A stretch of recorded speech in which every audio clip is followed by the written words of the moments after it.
Hi, I'm Paul Skeldon. I'm one of the editors at Internet Retailing, and I'm here at Internet Retailing Expo at the Birmingham NEC, and I'm with Richard McCrossan, who's the Digital Practice Lead at Genesys.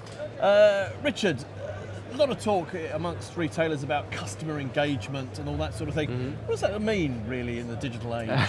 What does it mean? I think everybody's got their own definition in many ways for customer engagement. I guess from Genesys, what we would say is quite often the thing that we forget about customer engagement is it's not just about the click or getting a customer to respond to something, but that has to be fulfilled as well. And often there's keeping your promises within the business to be able to deliver on the promise that you're making through an amazing digital experience up front where you've engaged the customer to click in the first place.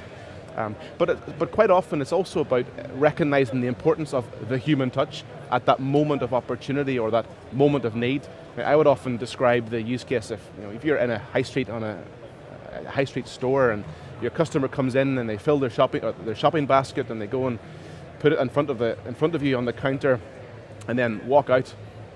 You would never let them do that. You would reach out the hand and offer them some assistance.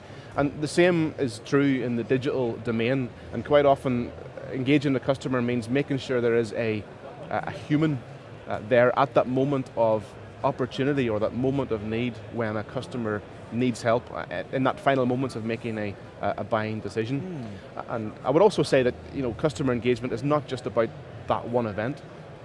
Customer engagement goes right across the entire relationship that you'll have with a customer through marketing, research, sales, purchasing, onboarding, but then through the service, usage, and renewal eventually. And we in Genesys, we consider customer engagement as that end-to-end relationship that you're on with your customer. Okay, and obviously it's a lot cheaper to keep an existing customer than it is to sort of keep generating new ones. I guess this customer engagement across their lifetime, that's a vital part of that.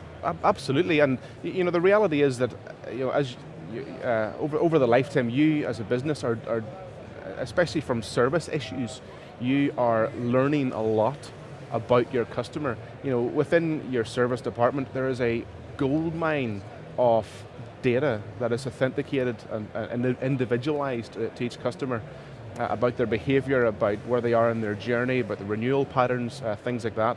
And it's a gold mine for marketeers, being able to target customers at the right point in their life cycle and their relationship with you. And You mentioned earlier about sort of the human touch.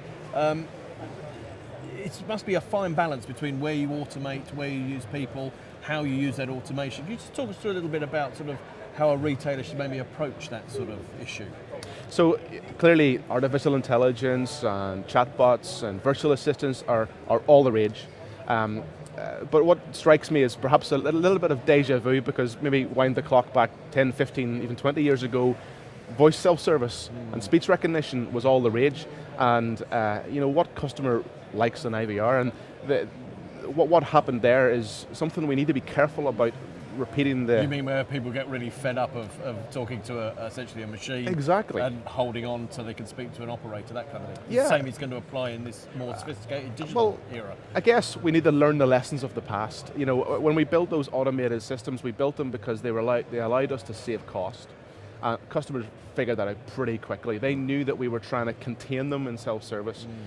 So really learning the lessons of the past, and what we are finding with customers that we're working with is that if you get the blend right between automating what makes sense to automate, but making it really easy to move into that assisted interaction with an employee in the business, is what will make the difference between a successful automation project and an unsuccessful one. Should you use the automation stage at the beginning to sort of rack up as much data as you can about that particular call and caller? Is that going to make the agent's life easier when it does transfer then to a human? Is that a strategy? Absolutely, and in fact it has even more benefits, because then the automation system can learn from the agent as well. So as you do some data collection with an automated chatbot or virtual assistant and hand all that information off to the employee in the business so they can see exactly what the customer has asked. They have full context of that journey up until that point. Of course, to my earlier point about the end-to-end customer lifecycle, they also have the history of that customer even before this current interaction. But with all that data that the employee now has about that automated experience and the customer and the questions the customer has asked, they can also help the automated system improve itself by showing, actually this answer wasn't quite right, this is a better answer. And so next time round, the chatbot can ask better questions. Okay, and what sort of technologies are available to do that automation side of it? You talk about chatbots, are they just SMS text-based chatbots, or are there sort of automated speech services, a bit like IBM's Watson or Siri, those kind of things? Is that something that should be looked at, or are we not really quite there yet? Well, actually, for me, interestingly, and I'm going to use the word omnichannel because I think everybody uses the word omnichannel, but I want to, I suppose, be clear about what I mean by that. We're kind of moving into an age where the channel doesn't matter, and actually the logic, the rules that go into the flow that you're trying to create are centrally created, but exposed over all of the channels. So whether it's SMS, whether it's chat on a website, or chat on your mobile app, or even a phone call, ultimately the business logic is all the same, and it becomes a presentation layer in each of those different channels. Even Facebook Messenger or WhatsApp, there's, I think it's 30,000 Facebook Messenger bots were there at one point.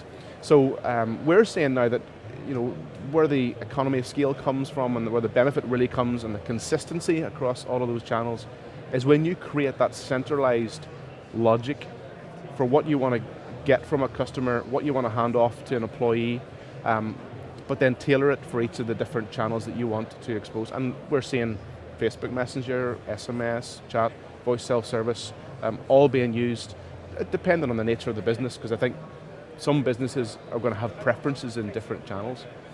Great.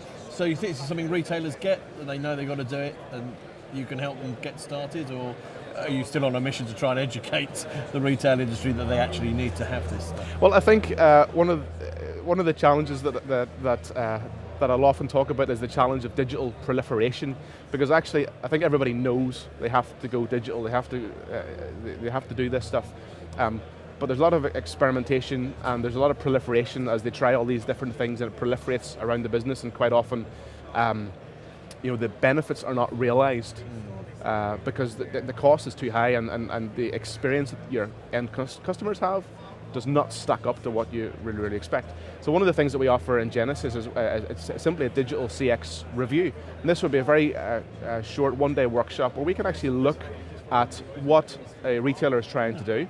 We can bring in best practice from their industry within their own country. We can also bring in best practice from, as a global company within Genesys, from other industries within the local market or even around the world, and help figure out what is the smart strategy for that business to take, where to start, and how to build towards becoming a truly differentiated brand. Right, excellent. Sounds really interesting. Richard McCrossan, Genesys, thank you very much. And if you want to do this to your business, talk to Genesys. Thank you.